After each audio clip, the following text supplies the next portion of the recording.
మన middle order batsmen మరోసారి brilliant innings ఆడి team India గెలుపులో కీలకంగా మారారు.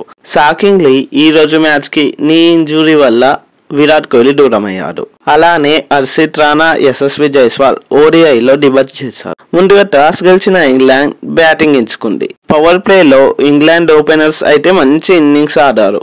అలాంటి టైంలో శ్రేయస్ అయ్యర్ ఒక బ్రిలియంట్ మూవ్తో పిల్సాట్ ని రన్అట్ చేశారు. ఆ తర్వాత ఇంగ్లాండ్ బ్యాటర్స్ ఇలా వచ్చి అలా వెళ్ళడం రిపీట్, ఇలా రావడం అలా వెళ్ళడం మళ్ళీ రిపీట్. ఏ బ్యాట్స్మెన్ ని కూడా క్రీజ్ లో సెట్ కానివ్వకుండా మన బౌలర్స్ బౌలింగ్ వేశారు. మిడిల్ ఓవర్స్ లో జాకోబ్ బట్లర్ మధ్య మాత్రం 59 పరుగుల పార్ట్నర్షిప్ నెలకొల్పింది.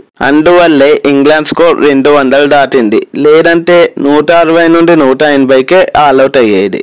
ఇక మన బౌలర్స్ లో డెబ్యూ బౌలర్ అయిన హర్షిత్ రాణా 3 వికెట్స్, రవీంద్ర జడేజా 3 వికెట్స్, అక్షర్ పటేల్, కుల్దీప్ యాదవ్, మొహమ్మద్ షమి చెరో 1 వికెట్ తీశారు. ఇక 249 పరుగుల టార్గెట్ తో చేస్లోకి దిగిన టీమిండియాకి మిడిల్ ఆర్డర్ బ్యాట్స్మెన్ ఒంటి చేత్తో మ్యాచ్ ని గెలిపించారు.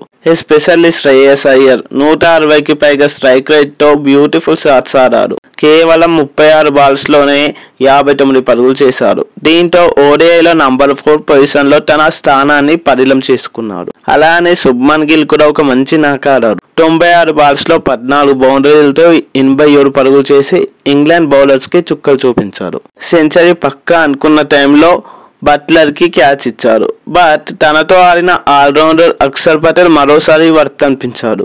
52 పరుగులు చేసిన అక్షర్ ఆదిల్ బౌల్ లో అవుట్ అయ్యారు. చివర్లో జడేజా 2 బౌండరీలతో 38 ఓవర్లోనే టీమిండియాకి గెలుపొందించారు. 87 పరుగులు చేసిన శుభ్మన్ గిల్ కి player of the match award దక్కింది. మరి సెకండ్ ఓడిఐలో విరాట్ కోహ్లీ ఆడతారా? మీ ఒపీనియన్ ని కింద కామెంట్ చేయండి. అలానే మరిన్ని వీడియోస్ కోసం ఛానల్ ని సబ్స్క్రైబ్ చేయండి. Thanks for watching. జై హింద్.